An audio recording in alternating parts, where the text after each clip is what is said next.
Donc, je suis Angélique Lotte-Lamaze, je suis donc gérante du bureau d'études QSE Consult. Mon bureau d'études est bien entendu indépendant et nous sommes spécialisés dans la valorisation des matières organiques et nous sommes basés sur Aspac-le-Bas.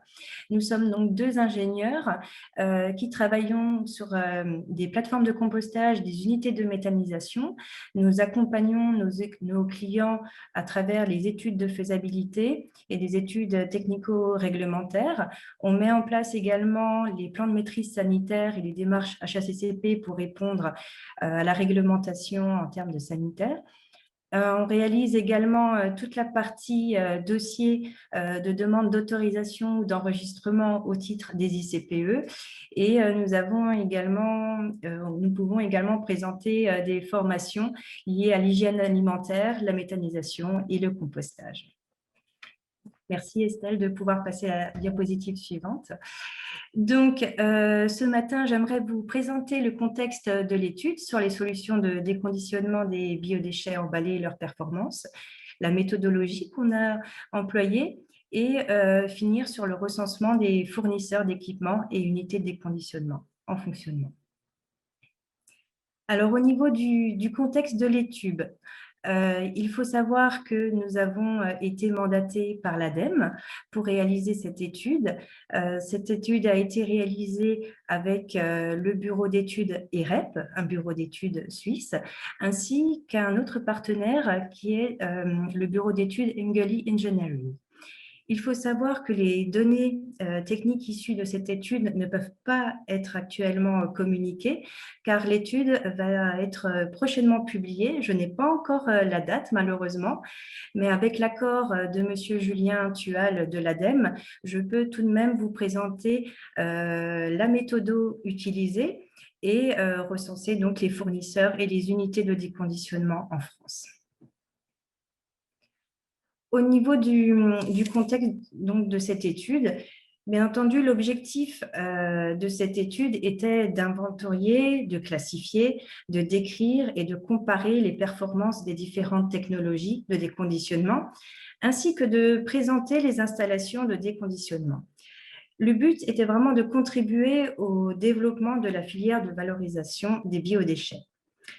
Les équipements de déconditionnement qui ont été étudiés dans l'étude devaient pouvoir déconditionner un flux de biodéchets emballés en mélange provenant de la filière grande et moyenne surface, les GMS, et sont hors champ de l'étude les équipements de déconditionnant uniquement des monoflux ou seulement une partie des flux de la grande distribution.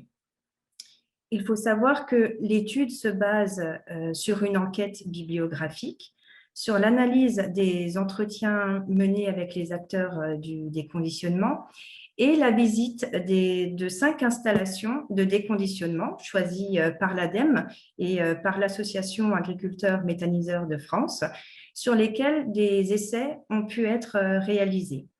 Donc, l'étude a permis d'inventorier les fabricants et les technologies existantes d'équipements de déconditionnement de biodéchets emballés, de mettre en place cette méthodologie, la méthodologie que l'on a créée pour évaluer les performances sur les 5 sites. Et nous avons également élaboré un outil d'aide à la décision pour le choix d'un équipement de déconditionnement. Et ça, c'était une demande de l'Association des agriculteurs méthaniseurs de France. Donc, nous avons également pu, grâce à cette étude, actualiser l'étude d'AFL de 2016 qu'a présentée avant Estelle. Vous pouvez passer à la diapositive suivante.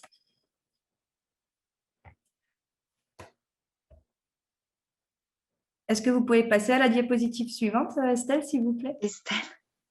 Merci. Merci beaucoup.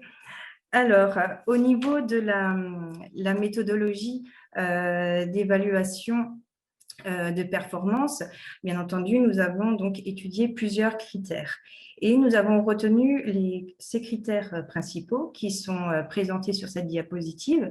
Donc, bien entendu, il y a la caractérisation des biodéchets traités, Donc là, on ne parle pas forcément de monoflux, nous sommes bien d'accord. On parlera de plusieurs flux provenant de GMS, d'industrie agroalimentaire et des déchets des ménages. Il y a également l'acceptabilité par l'équipement des catégories de biodéchets entrants, la capacité de traitement de l'équipement, la qualité de la pulpe organique, la qualité des refus, la qualité du broyage, la consommation d'eau du process. Il ne faut pas oublier qu'une unité de déconditionnement consomme de l'eau. La consommation d'énergie liée au process, le coût d'investissement pour le porteur de projet ou l'exploitant du site, le coût d'entretien, les coûts d'exploitation aussi, toute la partie rentabilité de l'équipement, ça c'est très très important, et la durée de vie de l'équipement. Donc, avec ces critères d'évaluation, nous avons pu donc étudier toutes les possibilités que peut offrir donc une unité de déconditionnement sur site, et nous les avons présentées sur un document guide. Donc, au niveau de la méthodologie, cette fois-ci, on arrive vraiment sur le terrain. Donc, nous avons pu nous entretenir au préalable avec des exploitants de sites. Donc, nous avons pu réaliser également des prélèvements sur site de la matière, donc de la pulpe, ainsi que des refus. Donc, nous avons pu visiter 5 installations. Donc, il faut savoir que ces installations avaient pour activité principale la méthanisation. Les biodéchets traités par ces installations proviennent principalement de l'industrie agroalimentaire, des GMS et de la restauration collective et commerciale. Une seule des installations traitait également les biodéchets triés à la source issus des ménages. Donc, il faut savoir que ces sites ont déjà été choisis par l'ADEME et par l'Association des agriculteurs de méthaniseurs de France. Nous ne sommes pas intervenus sur le choix de ces sites. Donc, nous arrivons à la méthode 4, c'est-à-dire que nous avons pu élaborer un outil d'aide à la décision. Donc, ça nous a permis, en fait, d'avoir tout un déroulement du processus pour choisir correctement un système de déconditionnement. Donc, il faut savoir que cela nécessite l'évaluation de plusieurs critères. Bien entendu, il y a la compatibilité des infrastructures et moyens humains du site lié au projet. Il y a l'économie du projet, les caractéristiques des biodéchets qui alimentent l'équipement de déconditionnement et les caractéristiques de l'équipement en lui-même, la technologie et le fournisseur. L'outil d'aide à la décision est un outil qui se présente en 2 étapes. Il y a donc le contrôle des prérequis. C'est un questionnaire que l'exploitant ou porteur de projet devra compléter. Et ensuite, il y aura un tableau, grâce aux réponses qu'il a pu donner dans le contrôle des prérequis, il y aura un tableau qui permettra de répondre et de faire un choix sur l'équipement que l'exploitant souhaite. Alors, au niveau du recensement, donc, il faut savoir que nous avons pu recenser 32 fabricants d'équipements de déconditionnement en Europe. Pour ce faire, nous avons réalisé un questionnaire en français et en anglais avec la validation du COPIL, donc du comité de pilotage. Et nous avons pu transmettre ce questionnaire et nous avons pu échanger aussi avec les fournisseurs ou alors les représentants de la marque en France. Donc, il faut savoir qu'il y a 4 familles de technologies de déconditionnement. Là encore, nous avons dû faire valider ces familles par le comité de pilotage. Donc, on s'arrête sur 4 familles. Donc, il y a le broyeur séparateur qui représente en fait le nombre le plus élevé de fabricants d'équipements. Ensuite, on a le broyage puis compression. Il faut savoir que dans cette catégorie-là, il y a 3 sous-catégories, les presses à vis, presses à piston, les autres systèmes aussi de compression.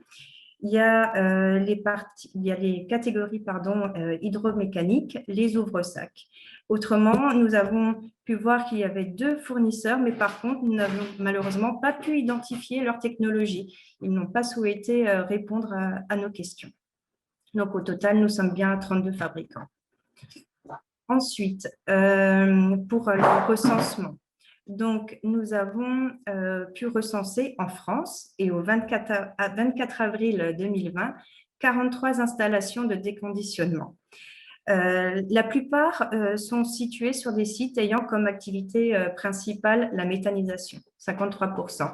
Autrement, le reste, c'est plus des plateformes de compostage et de méthanisation. Il faut savoir que les broyeurs séparateurs sont la technologie la plus représentée avec 56%. Et comme vous pouvez le voir sur la carte, les sites semblent beaucoup plus concentrés sur la moitié nord du pays. Voilà. Si jamais vous avez des questions, n'hésitez pas.